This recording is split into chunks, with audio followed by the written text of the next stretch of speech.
ধারার একটি অঙ্ক দেখব।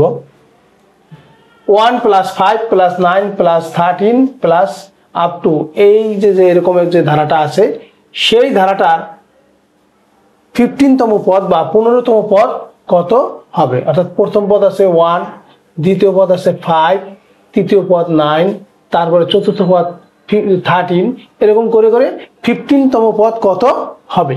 আচ্ছা, আমরা শুধু দেখি যে এখানে যে দ্বিতীয় পদ 5 থেকে 1 বিয়োগ করলে 4 হয়, 9 থেকে 5 বিয়োগ করলে 4 হয়, 13 থেকে 9 বিয়োগ করলে 4 হয়।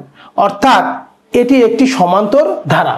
লিখলাম আমরা, এটি একটি সমান্তর ধারা যার প্রথম পদ a সমান 1, সাধারণ অন্তর d সমান কত 5 - 1, আমরা একটাই দেখাইলাম, 5 - 1 সমান 4। এখন সমান্তর ধারার nতম পদ বের করার সূত্র হলো a + n - 1 * d।